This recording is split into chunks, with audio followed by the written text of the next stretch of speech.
अध्यात्म विश्व विज्ञान हिंदी तथा अध्यात्म विज्ञान मराठी इन दोनों यूट्यूब चैनल के सभी प्रेक्षक मित्र दर्शक अभ्यासक गुरुजन आचार्य जनों का हार्दिक स्वागत समादर करते हैं। मित्रों, यूट्यूब चैनल पर आपकी प्रतिक्रियाओं से हमें उत्साह मिलता है, प्रोत्साहन मिलता है, एक प्रकार की दिशा मिलती है और आपने किए हुए प्रश्नों के माध्यम से चिंतन और मनन करने का अवसर हमें प्राप्त होता है। ये हमारा सबसे बड़ा लाभ हम मानते हैं और यही एक ऐसा लाभ है जो हमें अधिक जगह नहीं दिखा और ऐसा परम लाभ पाके हम अत्यंत प्रसन्न हैं और आप सबके आभारी भी। आए हुए प्रश्न विशेष यानी प्रासंगिक है और प्रासंगिक होने से उसका महत्व भी उतना ही ज़्यादा है। पहला प्रश्न तो ये है कि मनुष्य बड़ी बड़ी बातें करता है, बहुत बड़ी बातें करता है। मंगल की खोज करता, चंद्रमा पर जाता है, गुरुत्वाकर्षण का खोज लगाता है, बिजली के बल्ब का खोज लगाता है, कैमरे का, सैटेलाइट का, मिसाइल का, ब्रह्मोस, काली और अणुबॉम्ब, हाइड्रोजन बॉम्ब तक उसकी इन्हें विस्तार है उसके भौतिक अनुसंधान का। मनुष्य की भौतिक अनुसंधान का ये परमोत्कर्ष है कि वो हर विभाग में, हर क्षेत्र में अपने झंडे गाड़ रहा है और वो सिद्ध कर रहा है कि मेरे मानव ये महाशक्तिशाली सामर्थ्यवान है और इसका हमें गर्व भी है और उपयोग भी। और हम अनुग्रहित हैं भौतिक विज्ञान के कि जिन्होंने हमारी रहन सहन, हमारा ज्ञान विज्ञान, हमारी न्याय रक्षा और हमारी सेवा, इन सभी क्षेत्रों में उल्लेखनीय और अत्यंत जाज्वल्य और प्रशंसा हो ऐसा अद्भुत कार्य भौतिक विज्ञान ने किया है। लेकिन वहीं अगर उसके जीवन की ओर देखें तो ऐसा नज़र आता है कि ये केवल 3.5 हाथ के शरीर को ही अपना स्वरूप मानता है और ये अपने निर्माण होने, रहने और लय होने को ही जीवन मानता है। और इसका जो कार्य करने का जो सिस्टम है, जो पद्धति है, वो ऐसी है कि सब कुछ मुझे मिले, भले ही किसी को मिले न मिले। और ये जो जीवन है इसकी ओर जब हम ध्यानपूर्वक देखते हैं तो हमारे ऐसा ध्यान में आता है कि ये कड़ी से कड़ी जुड़ी हुई है। एक कड़ी को भी अगर बीच में से निकाल दिया जाए तो वो श्रृंखला बिखर जाती है, क्योंकि कड़ी से कड़ी जब तक जुड़ी है तभी तक वो श्रृंखला है। और श्रृंखला का ही तो नाम ये विश्व है। ये विश्व अखंड है, मंडलाकार है और चराचर में एक ही तत्व से व्याप्त है। कहीं कुछ और होगा और इस संप्रदाय के लोगों में खून नहीं तो पसीना बह रहा होगा, ऐसा नहीं है। सबके लिए एक सार्वभौमिक, सार्वकालिक, सार्वजनिक और सर्वोपयोगी, सर्व ओर से यानी जिसे कहा जाएगा कि अकाट्य सिद्धांतों वाला ये विश्वरूप है। और इसकी कड़ियाँ अगर देखें, ये यहाँ तो भौतिक विज्ञान में तो बहुत प्रगति कर ली, लेकिन उस प्रगति का अगर प्रकाश यहाँ देखा जाए तो यहाँ तो केवल ऐसा दिखता है कि उसका जिस उत्तम कार्य के लिए उनका उपयोग हो सकता था, उन्हीं कार्यों की वजह से इसका जीवन, मनुष्य का जीवन छिन्न भिन्न हो गया है। और विशेषकर जो यानी पुरातन काल से चली आ रही हुई किंवदंतियाँ और हमारे शास्त्रों में किए गए हेर फेर और बहुत सारे वर्षों तक ये आर्यावर्त जो है गुलाम रहा और फिर इसको बहुत संघर्ष भी करना पड़ा, क्योंकि कुछ ऐसे यानी विचित्र संयोग बने कि ये देश उन लोगों के हाथ आया जो इसे आधुनिक बनाना चाहते थे और वो ये कहते थे कि आज से पहले जो कुछ भी भारत था वो आदि भारत था, यानी आदि मानव जिसमें रहते थे, और वो एकदम पिछड़े थे और सपेरे थे, सांपों को पालते थे और शिकार कर कर जीते थे, ऐसा उनका कहना है। वास्तविक ये ऐसा देश है कि इसे लाखों वर्ष की परंपरा है, इसके लाखों वर्षों का इतिहास उपलब्ध है, और उन्नत ऐसा यानी सर्व क्षेत्र सर्वांगीण क्षेत्र में यथामति और यथा समय प्रगति कर लेने वाला ये देश है। लेकिन कुछ वर्षों से ये गुलाम रहने से इस देश ने अपना स्वत्व खो दिया। जैसे हमारे पास क्या है, ये हमारा स्वत्व है, ये खो दिया, इधर ध्यान नहीं गया उसका ध्यान जो उससे सिखाया गया, समझाया गया और उसको एक नई दिशा दी गई कि पुराना सब बेकार है, वो दिशा की वजह से वो दिग्भ्रमित हो गया। और आज परिस्थिति यह आ गई है कि वो अपने ही यानी जो जैसे कहा जाएगा कि घर में जो मोती रहते हैं उन्हीं को वो ठुकरा कर पड़ोस में कांच बीनने जाता है, ऐसी इसकी दशा आज हो चुकी है। तो ये तो होना ही था, इसमें हम कुछ नहीं कर सकते, ये समय का चक्र है और समय के चक्र में सब कुछ भूल जाता है और फिर वो वापस लौटकर फिर वही होता है। ऐसा चक्र, अखंड मंडलाकार चक्र ये विश्व का रहने से इसमें ऐसा क्यों हुआ और ऐसा नहीं होना चाहिए था और ऐसा नहीं होगा, ये नहीं कहा जा सकता। ये तो है, लेकिन भूमिका कर्ता की भी तो है। श्रीमद् भगवद गीता में भगवान श्री कृष्ण जी कहते हैं कि अर्जुन, मैं विश्वरूप हूँ, मैं कर्ता भी नहीं हूँ और भोक्ता भी नहीं, मैं केवल प्रकाशक हूँ, मैं केवल प्रकाशक हूँ, मैं केवल विद्युत का एक पावर हूँ। बल्ब कौन से पावर का है, कितने पावर का है, फ्यूज़ है, शुरू है, क्या है, वो मैं नहीं जानता। मैं प्रकाशक हूँ और प्रकाश देना ये बल्ब का काम है, कर्म जीव के अधीन है। प्रश्न ऐसा ही सामने आने से इतनी प्रस्तावना करनी पड़ी। प्रश्न क्या है कि कोरोना और भूखमरी और यानी पर्यावरण का प्रदूषण और ये आपसी संघर्ष, सांप्रदायिकता, कट्टरता, उग्रवाद और ये बॉम्ब विस्फोट, गोलीबारियाँ और ये हठ, ये हमारा ही जय हो, ये सब जो है ये विश्वरूप परमात्मा ने ही किया है, ऐसा ध्वनित करने वाला एक प्रश्न आया है। और प्रश्न अपूर्वा शर्मा इनका है, अपूर्वा जी शर्मा, इन्होंने YouTube चैनल पे ये प्रश्न भेजा है। उनका ऐसा कहना है कि ये सब कुछ जो हुआ है ये ईश्वर की इच्छा है। अब ईश्वर की इच्छा तो कुछ और ही दिखती है इसमें। हमें ईश्वर ने इन्हें ऐसा अद्वैत भाव से बात कर रहे हैं, स्वरूप भाव से नहीं।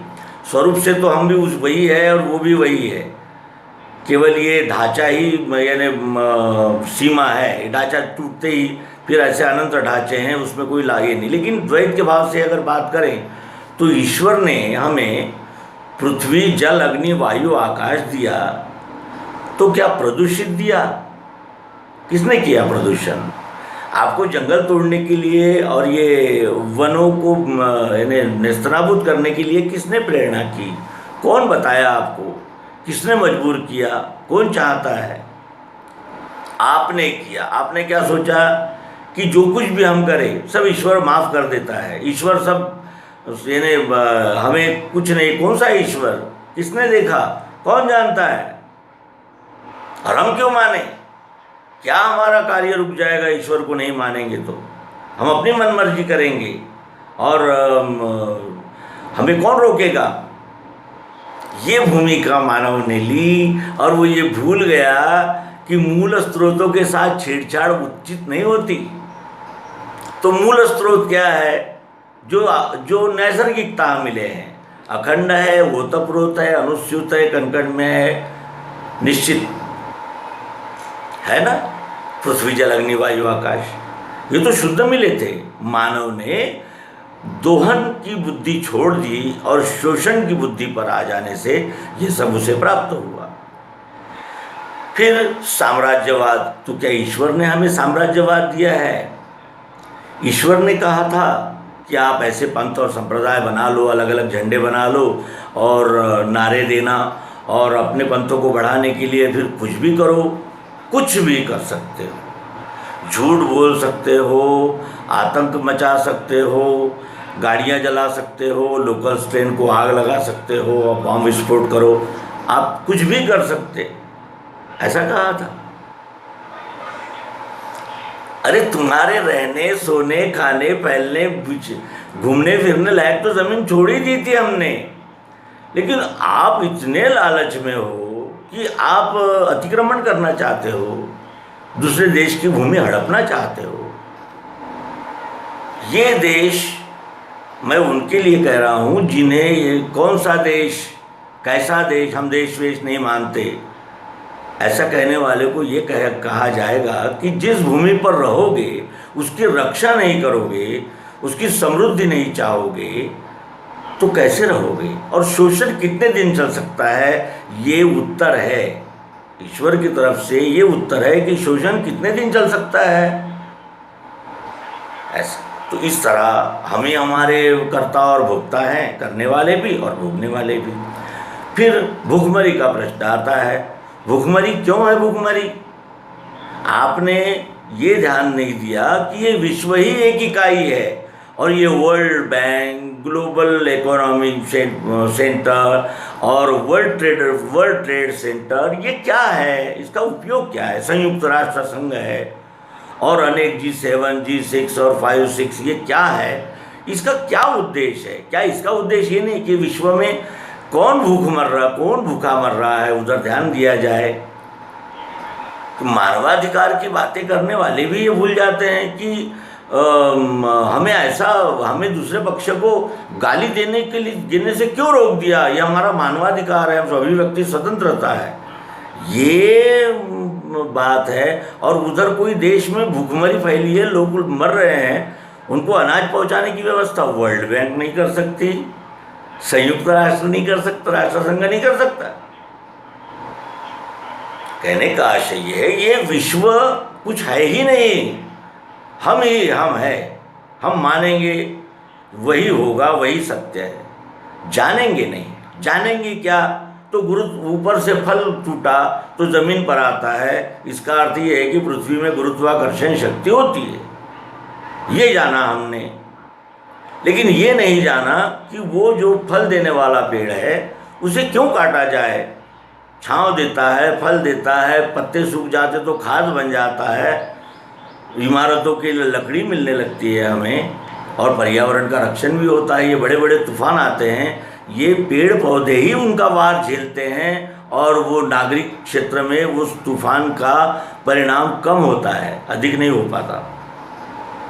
उसको तोड़ दिया आपने, उसको तोड़ते ही, वो तो ऑक्सीजन के दाता थे, आपने देवताओं पर प्रहार किया। पृथ्वी, जल, अग्नि, वायु, आकाश, 5 देवता रक्षा करे। आपने ऑक्सीजन यानी अपने सांसों के साथ खिलवाड़ करना शुरू कर दिया, और अपने सांसों को जो घातक है ऐसे कार्बन डाइऑक्साइड का उत्सर्जन स्पेशली शुरू कर दिया, अनेक प्रकार के कारखाने बनाकर। आप हर जिले में एक जिला परिषद तो बना सकते हैं, लेकिन उस जिला परिषद में कितनी ज़मीन आती है, कौन से ज़मीन का क्या पोत है, कौन से ज़मीन में कौन सी फसल लेनी चाहिए और कौन सी फसल उपयुक्त रहेगी, जल का प्रबंधन कैसा करे, ये भी नहीं कर सके। केवल चुनाव लड़ाना और चेयरमैन कौन बनेगा उस पर हथियार वो उठा रहे, उसको पिस्तौल से वो मार रहे हैं, ये करने के लिए था वो।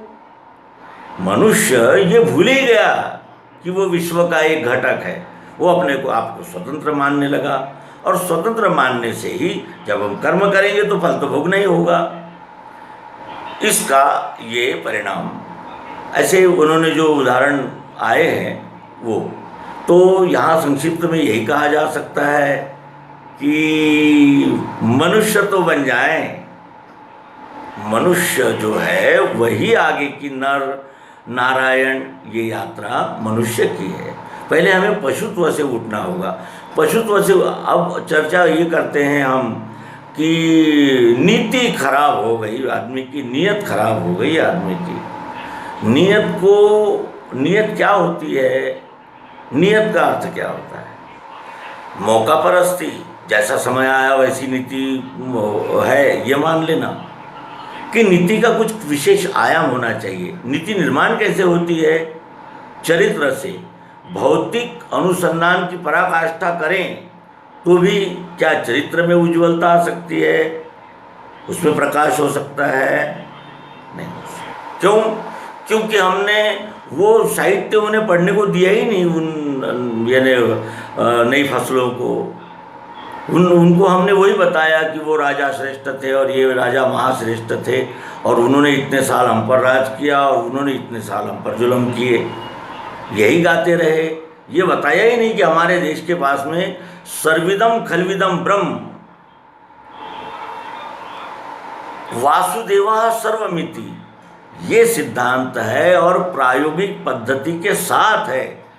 ये हमने अपने बच्चों को बड़ा बताया ही नहीं, और हमने केवल उन्हें यही बताया कि हमें नया भारत बनाना है, जिस भारत में 6 वर्ष की बच्ची पर बलात्कार होंगे और धार्मिक उन्माद में एक राजधानी का एक भाग जल जाएगा और निरपराध नागरिक मारे जाएंगे और फिर जयकारा लगाया जाएगा। ये सिखाया, ये समय आ गया है। क्या सभी संप्रदाय सद्भाव से नहीं रह सकते? लेकिन वहाँ ये बात को छोड़ना होगा कि हमारा ही झंडा फहरेगा संपूर्ण विश्व में, और हम देश को तो मानते ही नहीं। तात्पर्य ये है ये सब निवेदन करने का कि हम भटक चुके हैं, भटक गए हैं, और फिर भटके हुए को राह पर लाने के लिए, जिसे आप प्राइमरी साइंस कहते हैं, उसी अध्यात्म विज्ञान की आवश्यकता है। हमें लौटना होगा। हम मनुष्यता का शोषण करते करते इतनी दूर आ गए हैं कि अब हमें लौटना होगा, और लौटने के लिए अगर प्रकाश चाहिए, ज्ञान रूपी प्रकाश चाहिए, तो वो केवल गीता और सर्वांग योग ही है, और न विश्व के बाहर कोई है, न विश्व के अंदर कोई है, सब विश्व में ही है। और इस तरह अपनी भ्रामक कल्पनाओं, मानिंदियों, रूढ़ी परंपराओं को एक तरफ रखकर वैज्ञानिक दृष्टि से हमें इस विश्वरूप की जांच करनी होगी, जानना होगा, और जो प्रयोग में सिद्ध होगा उसे मानना भी होगा। ये कहते हुए यहाँ ये शंका समाधान का सत्र समाप्त करेंगे। और एक प्रश्न और रह गया है जो कि हमारे दूसरे मित्र का है, वो कोई YouTube चैनल है, तो अगले अंक में मिलेंगे। ये कहते हुए नर्मदे हर, सद्गुरु भगवान की जय, और आप सभी के सहयोग का हार्दिक धन्यवाद। ओम शांति।